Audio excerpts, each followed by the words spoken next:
Welcome viewers to the second session of the Canterbury Tales Part 2. Earlier, we have seen the concepts of love, God, religion, status of women and few other concepts in Canterbury Tales Part 1. We are now going to look into this session, other objectives. Today, we will interpret the Canterbury Tales. We will explore symbolism and imagery in the work. We will also study a few tales and analyze the characters. Now, allegory. The Canterbury Tales may be interpreted as a collection of stories about the life of man in the world. This can be considered as a journey on earth to the holy and heavenly city of Jerusalem through the instrument of pilgrimage. So, this pilgrimage is not merely a physical journey to a place, but symbolically an inner journey of the soul towards God. Thus, it is a journey from a world of city to the world of God. The pilgrimage is meant to be a journey of repentance, and then by the time they reach Canterbury, they will be cleansed of their sins. Thus, the tavern represents the sinful life on earth, while Canterbury represents the sin-free life in heaven that all people try to reach. The most important thing about this book is that the Canterbury Tales are incomplete. The book does not mention a return journey. It looks as if no prize is awarded to the winner. Each tale grows into the other while getting interjected by the next tale teller. As per the original plan, in the general prologue, each of the 29 pilgrims was to tell 2 tales on the way to Canterbury and 2 on their way back. This makes 116 in total. But only 22 of the pilgrims tell the tales, finally ending at 24. While the pilgrimage is on its way, Yeoman's tale is narrated by someone and is regarded as an extra tale. Even then, the number of tales we have are incomplete. We can otherwise interpret that the manuscripts must have been lost, or that the poet must have run out of inspiration. While reading the tales, our ideas get modified. The reader will not have the same kind of perception that he has after reading the Knight's Tale and when reading the Miller's Tale. Finally, the Parson's Tale totally modifies our perception and our experience. This change in our perception may be regarded as the promised return journey. The book thus does not seem to be open-ended and unfinished, though only 20 tales and partly 4 had been written by Chaucer. These tales can be divided according to their subject matter. A few are romantic tales, some are fabulous, and some center around the life of saints. Some are pious and some are profane, but each story is in perfect conformity and harmony. Thus, the Canterbury Tales is undoubtedly a fine work of art.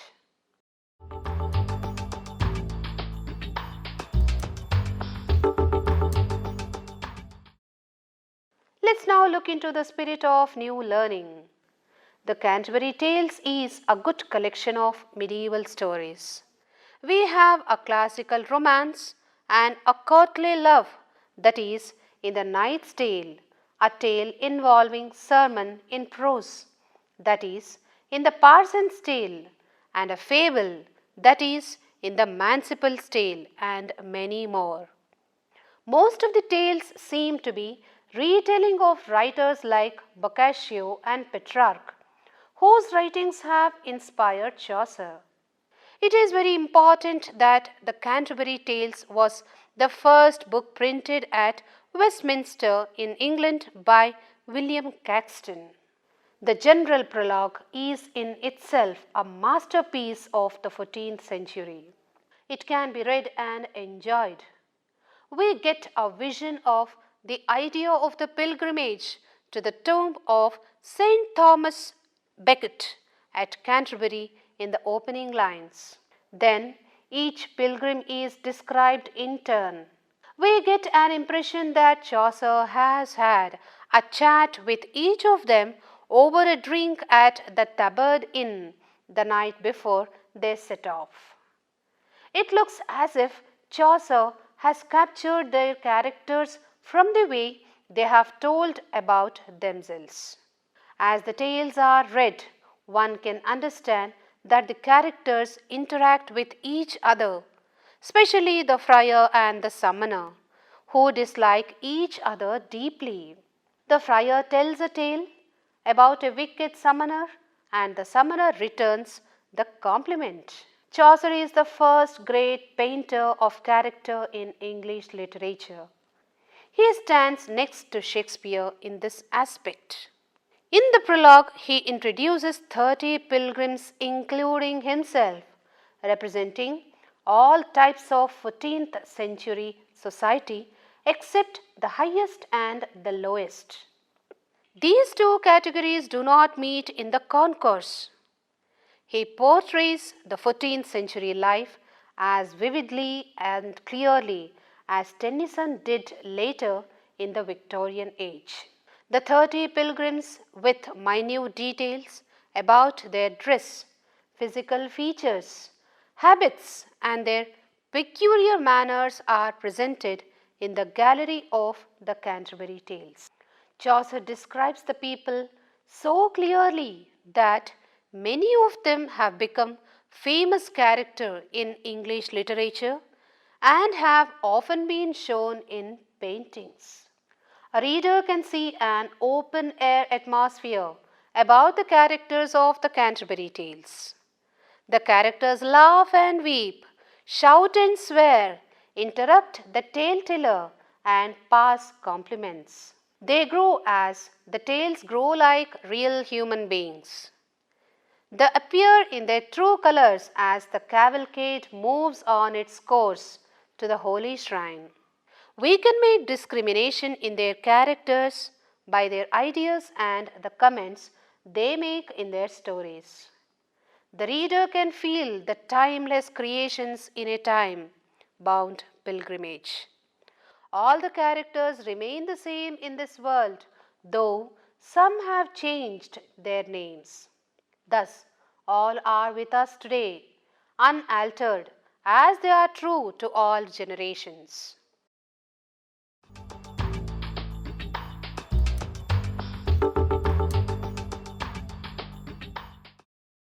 Let's now look into Chaucer's art of characterization.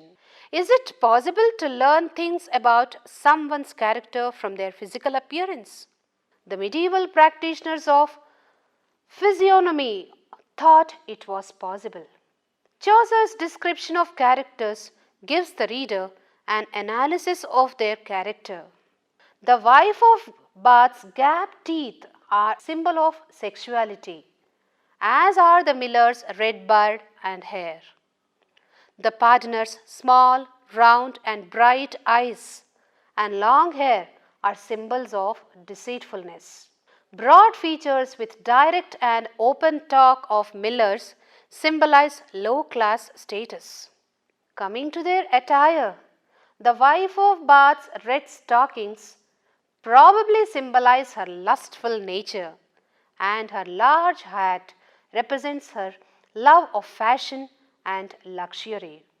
The merchant or the pardoner show their attitude and concern in their latest fashionable dress and hairstyle.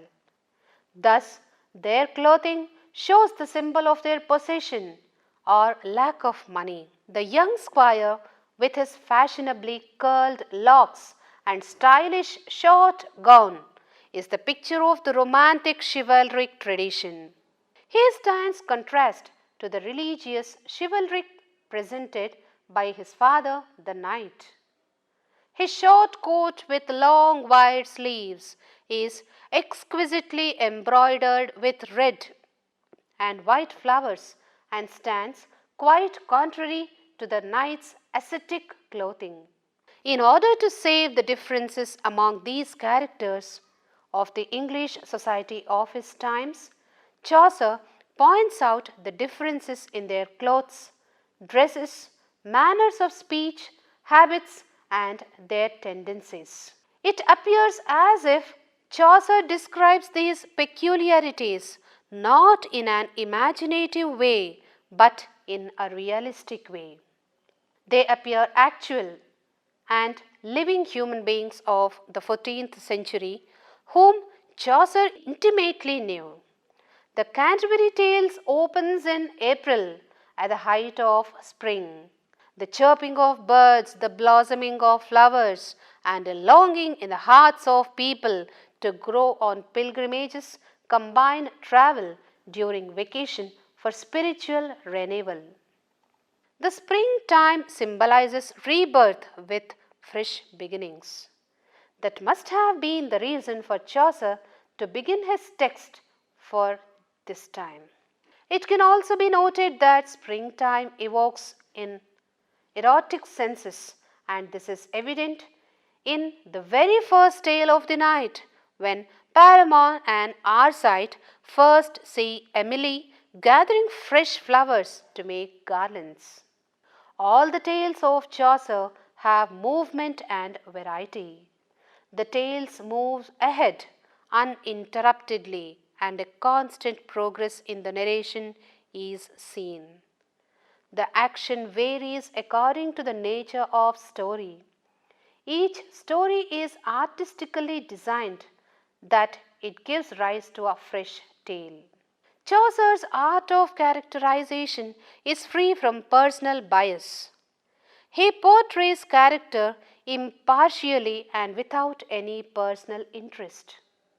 Of all the writers of genius, Chaucer is the one with whom it is easiest to have a sense of comradeship, says Legways. Chaucer is happy enough to picture a world where rain falls alike upon the just and the unjust, but the unjust would be able to use umbrellas liberally. The reader may come to an opinion while reading the characters that an unjust character may come to a bad ending, but Chaucer regards all characters as kindly as nature herself.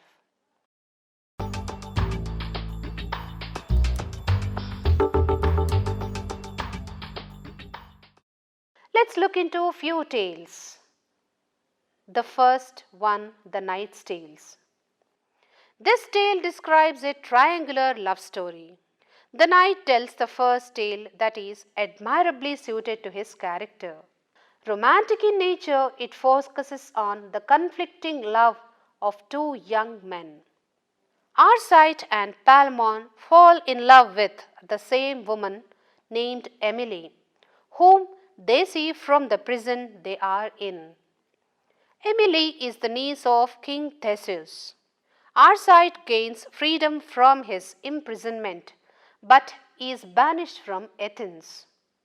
Unable to stay away from Emily, he comes back in a disguise. Meanwhile, Palamon breaks out of prison and coincidentally meets Arcite in a forest grove. They fight a duel which is noticed by Theseus. He organizes a conquest to put an end to their quarrel for Emily. Before the contest begins, Arcite prays to Mars for victory and Palamon prays for the possession of Emily. This creates uproar in heaven, and finally, both their wishes are granted. Arcite wins the contest but falls off his horse and dies, and axiomatically Palamon marries Emily. Now, the Prioress Tale. The Prioress calls on the Virgin Mary to guide her tale. In an ancient city, a Christian school is located where an angelic 7-year-old boy, a widow's son, attends. He is a devout Christian and loves to sing the pious Alma Redemptoris, which means gracious mother of the Redeemer. The boy has learned the song perfectly. The boy would sing the song every day while coming home from school. The area he stayed is an evil Jewish area. While passing through a ghetto singing the song, some Jews slit his throat and threw him in a latrine. The boy's mother desperately searches for him, but in vain. The Jews have not helped the mother locate him. Finally, she has found him being saved miraculously. His throat has been cut, but he could still sing the song. The Virgin Mary placed a pearl on his tongue so that he could live for a while longer and convey this miraculous incident. While the pearl leaves, he dies and is taken to heaven. The prioress is a young lady who takes great pride in her appearance.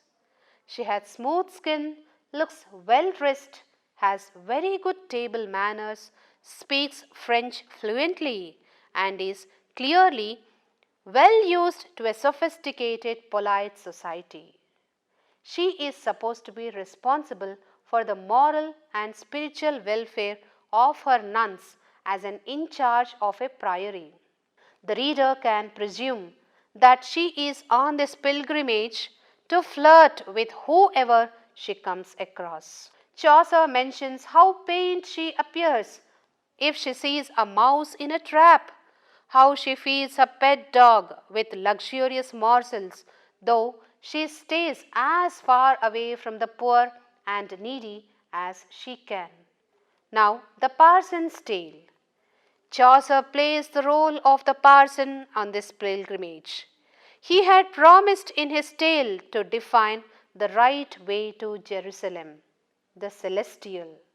In fact, it is not a tale, but a sermon on penance and a long formal piece of writing on the 7 deadly sins of pride, envy, anger, sloth, avarice, gluttony, and lechery.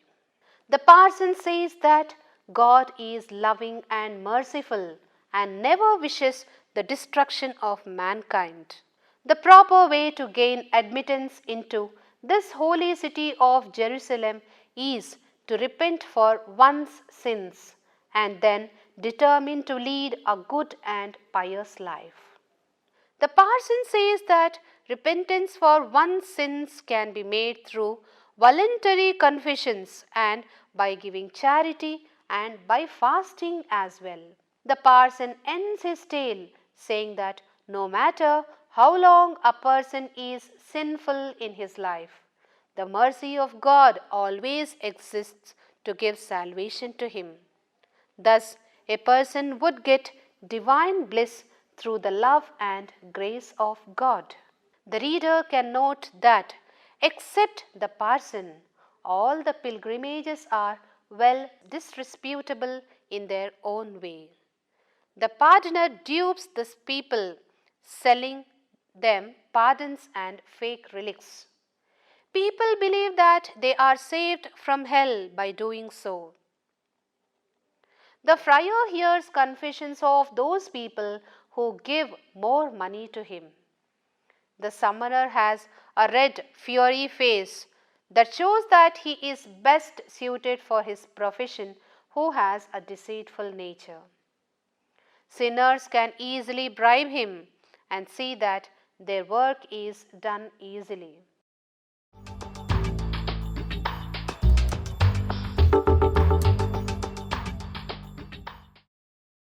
Let's see what Chaucer's satire and humour are.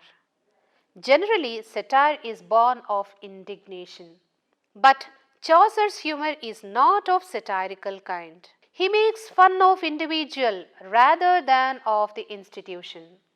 He never attacked the church directly but exposed the corruption of the church. Cruelty and Chaucer are absolute strangers. Everything that he saw in life, whether serious or comic, could bring ripples of laughter and bring gentle smile on his lips. His presentation of the summoner or the pardoner tells us that they are deceitful in nature, yet Chaucer treats them in a genial and gentle manner. Chaucer, while portraying the character of the wife of Bath, does not give moral indignation in spite of telling that she has had 5 husbands and is in search of the 6th one. All her life she was a worthy woman. She could laugh well and talk in company. She knew all about love and its remedies. Chaucer has presented her in broad and humorous touches. The friar had married off many a young woman, and yet he was a noble pillar of his order. The reader automatically appreciates the way Chaucer portrays the characters. His humor is without sting, and he is not satirical in nature. The pardoner is a gull with flattering deceit and tricks. He made the parson and the people his dupes. He sang merrily to win his silver. Chaucer in his narration says that the pilgrims shout and swear, laugh and weep, interrupt the storyteller, pass compliments, and thereby keep alive the spirit of life. The friar and the wife of Bath are treated indulgently, though their moral standards are low. While portraying the clerk of Oxford, Chaucer says that the horse of the clerk of Oxford was as lean as a rake and his little outer cloak was threadbare. The Canterbury Tales is the most mature work of the poet. The jolly band of pilgrims, along with the merry host of Tabard Inn, makes the most hilarious and most uproarious company that ever assembled at the Tabard Inn. He is always satirically humorous in his handling the monk and the friar.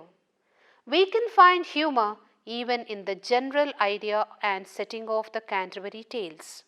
The host, Harry Bailey, has had great control over the pilgrims with a tactful command on them and saved them from fighting. The set of pilgrims on the way appear like members of the crew of Comus than holy pilgrims. They provide a humorous show of humanity as we progress to meet them in their journey. The pilgrims criticize each other, comment on each other, and exhibit humor all around. It is to be well remembered that Chaucer, with all his wide learning, is a great humanist. Chaucer is essentially the poet of man and humanity. His humor is natural and spontaneous.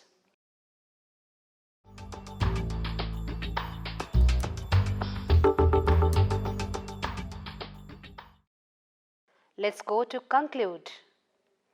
As soon as the reader finishes reading the first tale told by the knight, and when he takes up reading the miller's tale, the total conception of the reader's experience changes. Chaucer here apologizes that the miller's tale might be bawdy, but he would record it as it is necessary for him to do it. He also innocently advises the reader that he may skip the tale altogether and go ahead to read the moralistic stories. Among all the pilgrims in the Canterbury Tales, there are those that are good and those that are bad. The latter are more in number than the former. Chaucer observes everything in minutest detail, with smiling eyes, stressing one aspect here and there. Life is always enjoyable for those hearts that have not been withered by the routine and boring life. His characters are full of vigor and life. His main aim is to entertain his readers. His humour is the outcome of generosity, sympathy, and broad-mindedness. He is rightly called the father of English poetry and undoubtedly the first great humorist. There is also other side worth to be mentioned here. Chaucer wrote for the court, the nobility and cultivated people to whom the sufferings and groaning of the masses were a matter of meagre importance. People were dying of black death and famines. In spite of this, Chaucer did not champion the cause of the poor. Chaucer's aim in the Canterbury Tales was to represent the microcosm of English society. He represented the wide and altogether different 14th century life in his tales. In spite of his broad outlook and humanity, Chaucer did not touch the burning social problems of the century. Chaucer was a man of artistic, jovial gay. So, the sufferings, mourning, and groaning of the poor made no appeal to Chaucer. The true picture of the society, the sufferings, and the discontent of the poor are not mirrored by Chaucer, though we can find passages in his poetry which show his sympathy for the masses and the poor people of his times. Whatever may be the shortcomings of Chaucer as a poet, it cannot be denied that he had given meritorious service to English literature in a number of ways. He was a genius at the time when the lights were yet hazy. His creation is something that lasts forever with a permanent value in literature. His supremacy and greatness becomes apparently visible when we view him in the light of his followers. He is of an age, but he is also for all times. I hope all the viewers enjoyed the second session of Canterbury Tales. We have analyzed in this session how Chaucer had presented a 14th century England in a different way altogether. Thank you.